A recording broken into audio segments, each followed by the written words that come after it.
Hello, everyone. Welcome to our interesting story series, which is titled Reflections, where we get to hear stories that recharge and rejuvenate us. And today, the title of the story is When You Wish Upon a Star, What Happens? Wow, that's quite interesting. And to share her story with us today, we have Helen Chapman, who has spent most of her life in Sydney and started her spiritual journey nearly 38 years ago. She has family, and from that time, life started taking a meaning for her. And she has always found herself in positions working with books, which satisfied her love for seeking answers to life. And in her spare time, as she says, working with nature, she observes the parallels of natural laws and spiritual ones. So the title of the topic, as it says, it's something about a wish. And Helen says, some of the best lessons in life come when our wrong desires are met, and the outcomes teach us so much about ourselves. So quite curious, and we would like to know what were the wrong desires and what happened when they were met, and what was the outcomes or the learnings you got from them. So a very warm welcome, Helen, and looking forward to hearing your story. It's over to you, and welcome once again.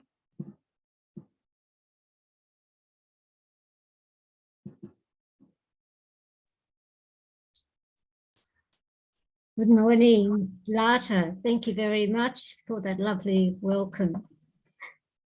It's a pleasure to be here at this time to share some of my spiritual experiences that I've had over the last 38 years, and particularly one. When thinking about what experience to share, it suddenly came into my head a song which was very popular when I was a child.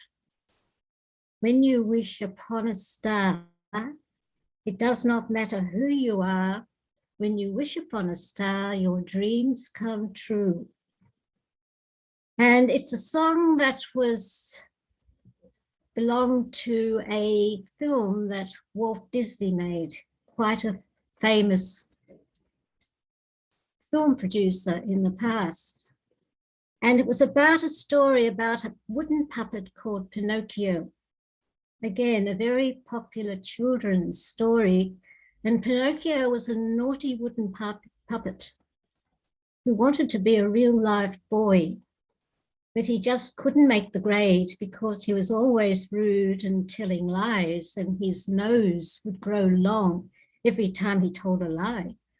And so a good fairy comes along and sings this song to him.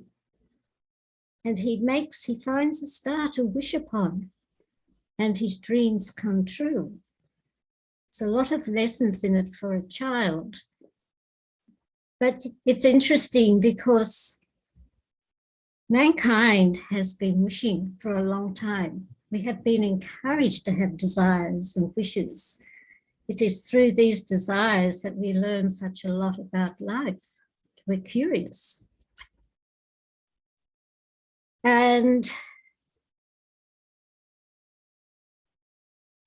these wishes come in many different forms.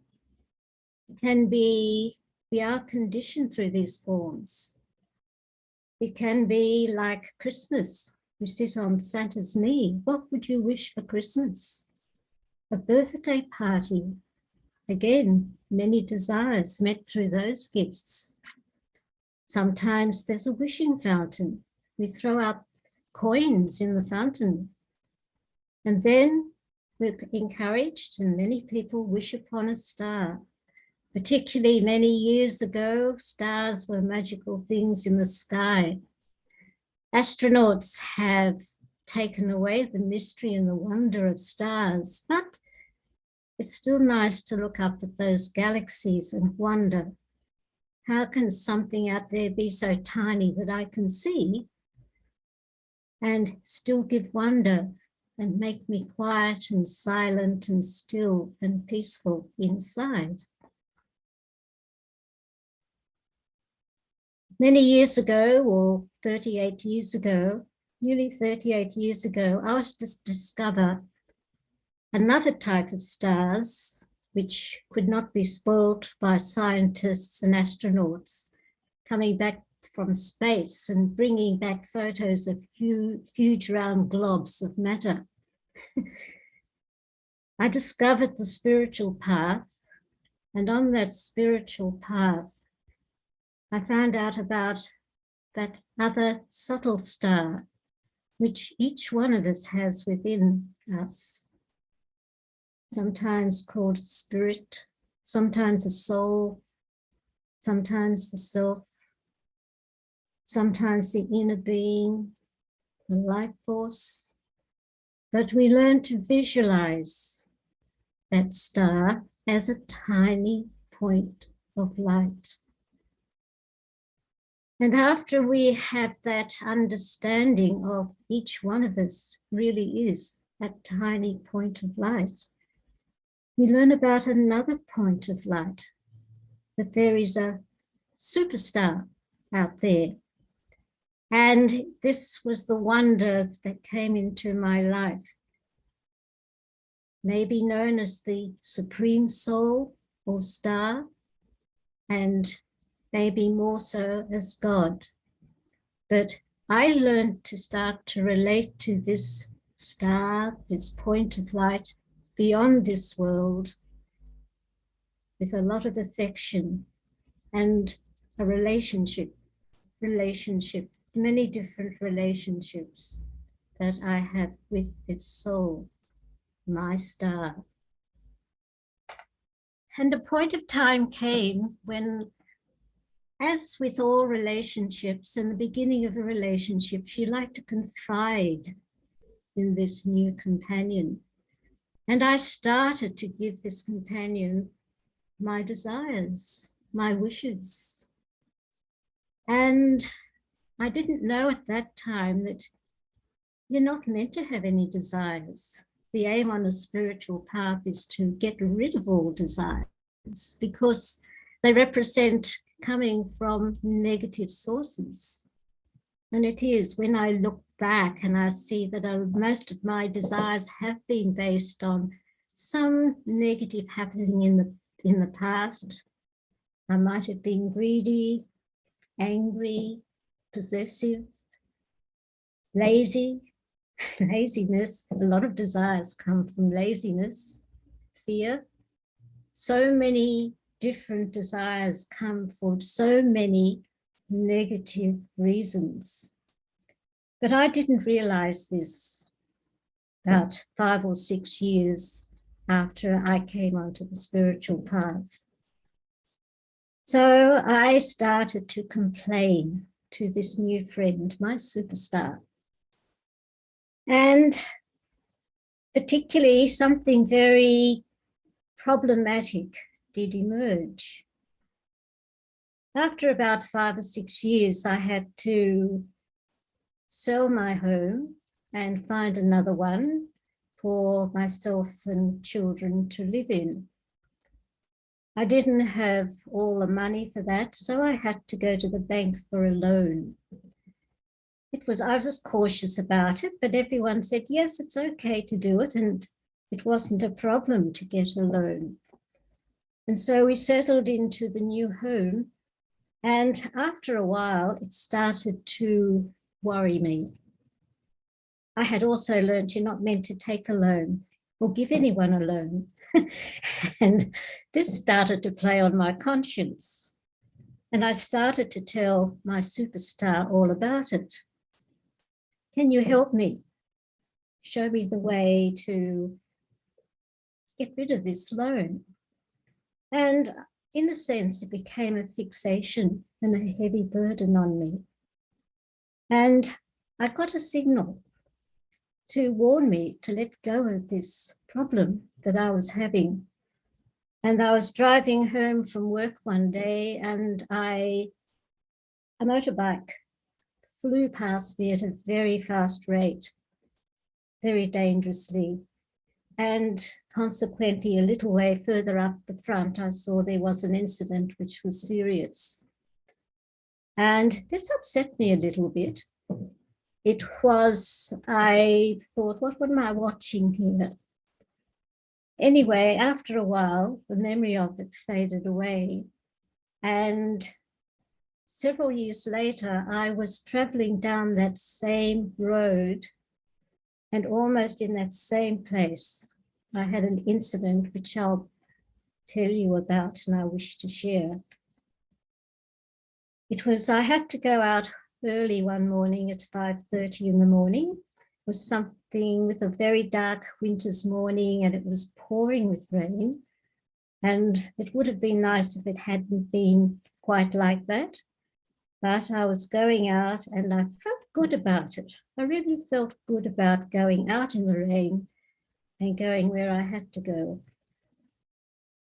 And I came to a part of the road, it was a main road, a 4-lane main road, where it goes down into a valley. And at the top, when I reached this point, I could see down into the valley and up to the other side, quite long hills. And as I got to the top and I started to descend, I became aware of very strong headlights coming in the opposite direction, down the valley, down into the valley to come up as I was traveling down.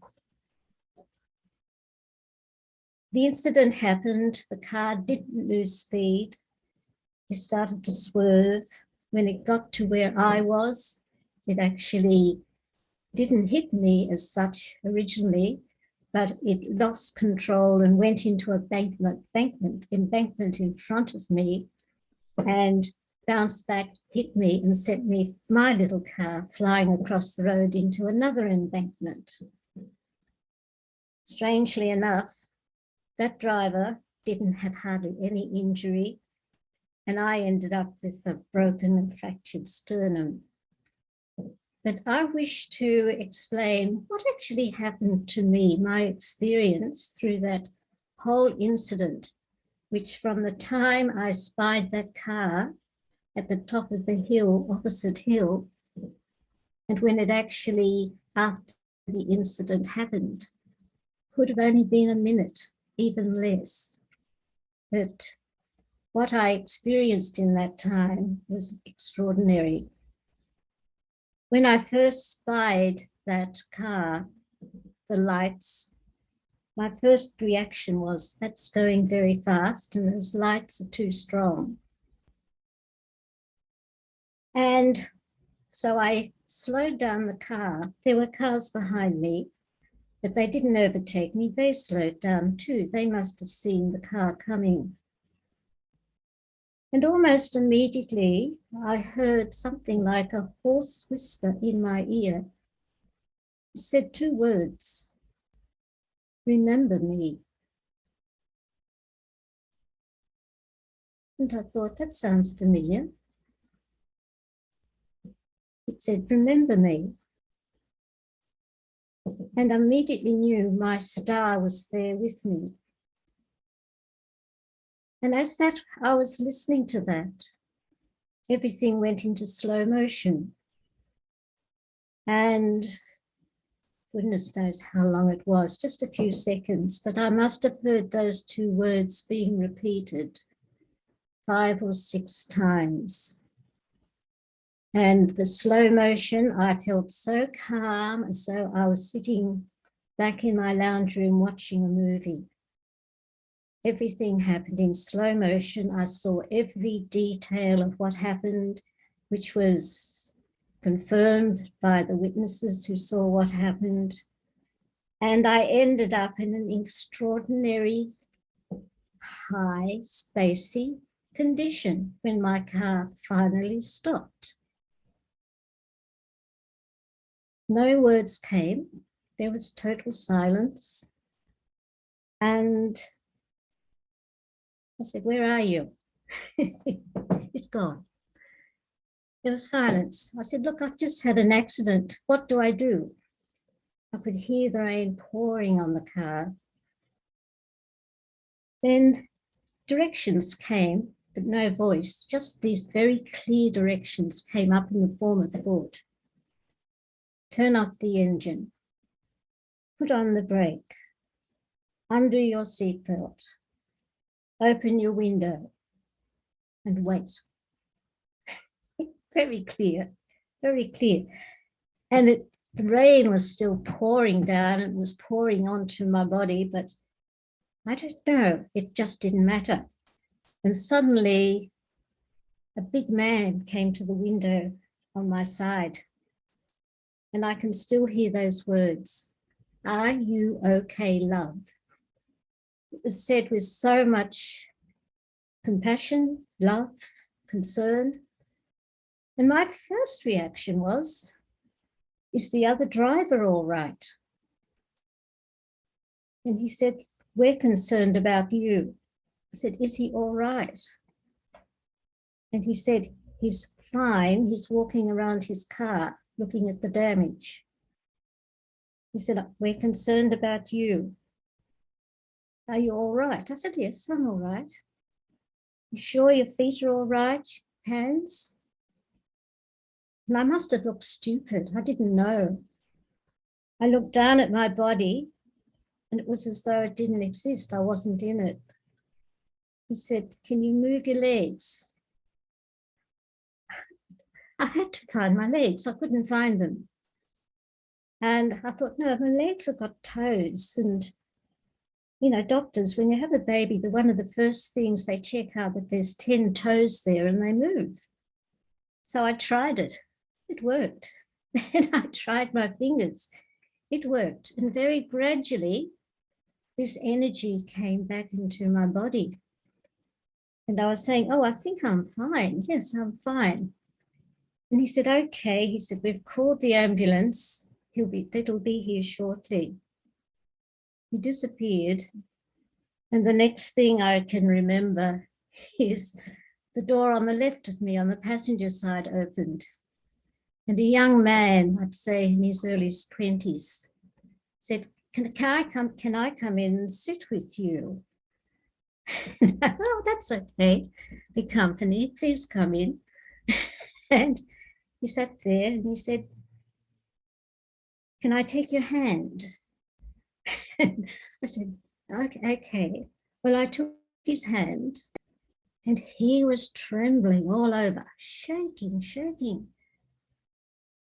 And I thought, oh, this is interesting. I was wondering, you know, who was comforting who in this little scene. Then he said, I finished my first aid exam last weekend and you are my first one.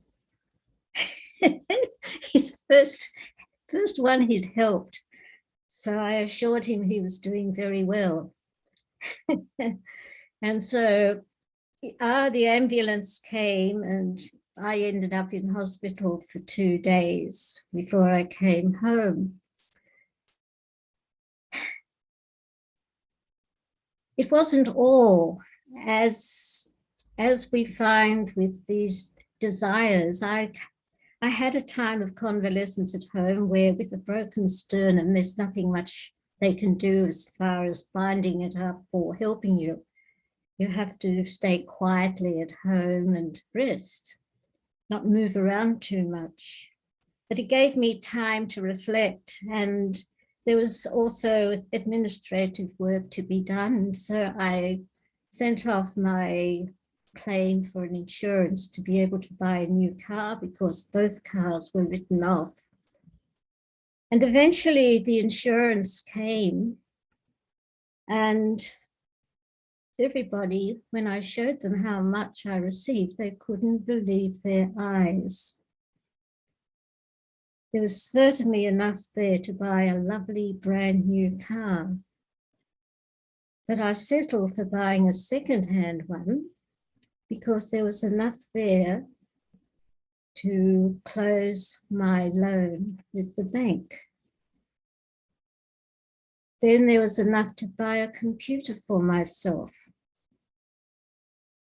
And then there was enough to buy a few little odds and ends as I was hoping to open my home to give meditation sessions. So it's very, very interesting to understand these desires we have and the outcomes, the lessons we learn from them. And even though most of them come from the wrong seed, if we learn that lesson, that master star up there had a lot of compassion for me. He actually gave me something to realize that you don't have to have desires. And it has been an effort of mine for a long time now if I can't let go of desires, it's very, very hard. There are so many things that naturally come up after a long time of conditioning.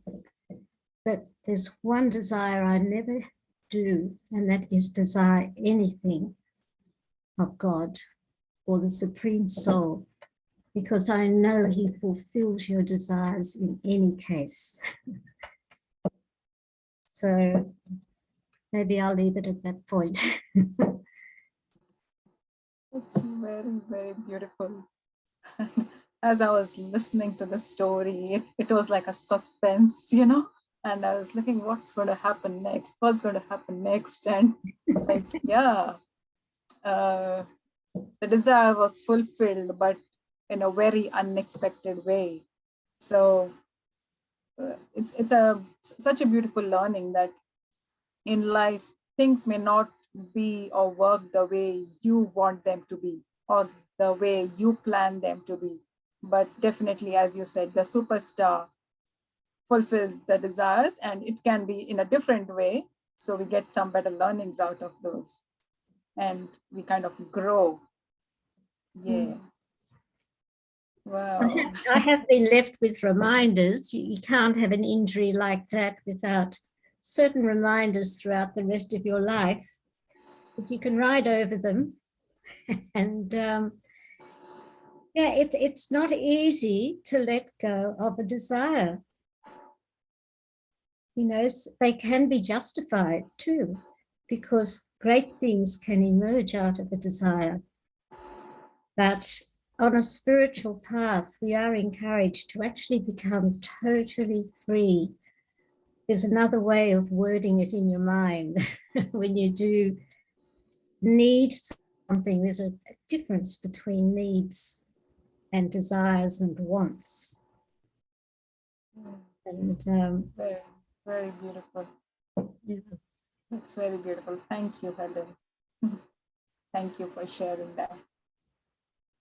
And if we are okay, we could have a little meditation experience via video commentary. So we can also experience how it feels when we spiritually have beautiful thoughts, and what's the experience we can have, like connecting to the superstar, as you said. So let's give a glimpse of that to our viewers as well, if that's okay.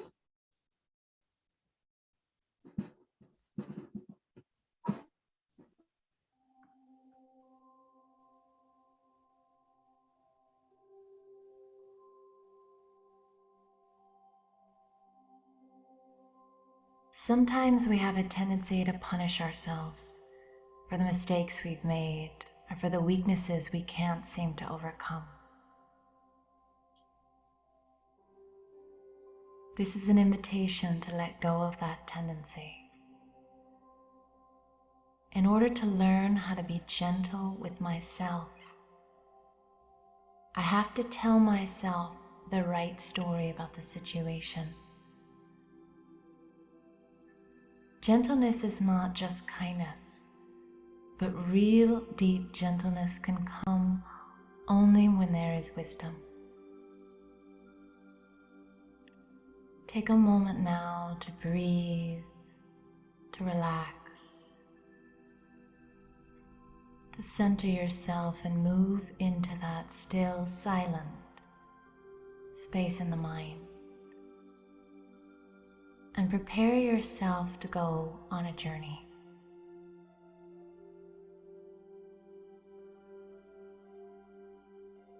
Right now, leave the world of right and wrong and good and bad and judgment. Leave that world behind along with any memories that you keep punishing yourself for. Just let it go in the second. As you wander into a field of spirituality, where the air is fragrant with peace, where there's a quiet joy in the air, a field beyond right and wrong, a sanctuary for your soul.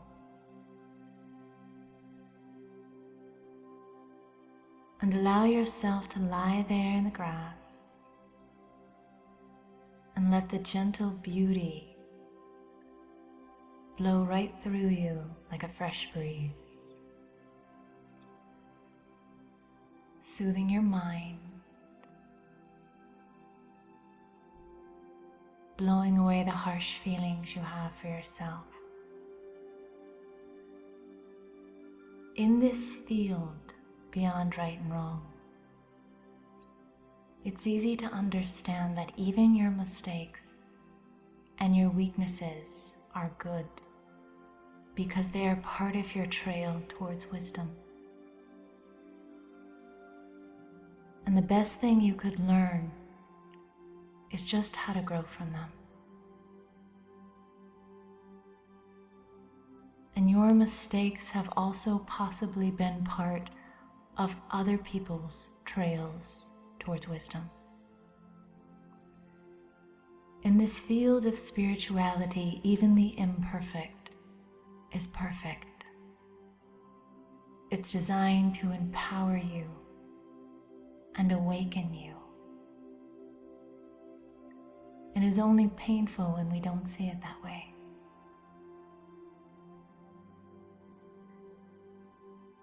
Look at the gentleness of the clouds moving softly across the sky. And allow that softness to move through you as you realize that all is well.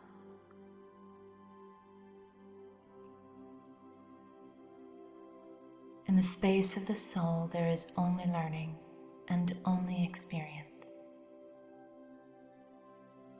And we can only do our best. That's it.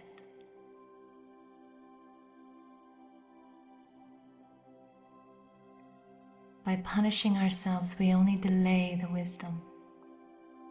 So allow the soft, gentle vibrations of this field to help you see the beauty in the imperfection of your mistakes. Can you see what you've learned from them? Can you see how they've also taught other people things?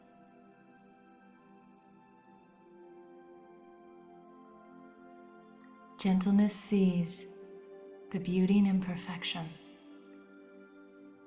and it understands that sometimes transformation is only possible through those experiences.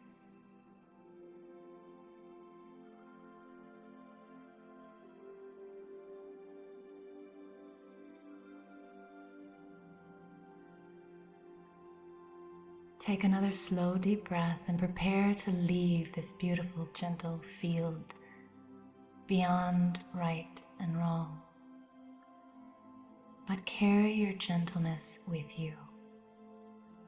Carry the wisdom of a new story back with you to that world. Knowing you don't have to punish yourself any longer. See yourself in the world moving with gentleness and moving with the wisdom that comes from understanding Even the most difficult mistakes and weaknesses are part of our trail towards beauty and wisdom.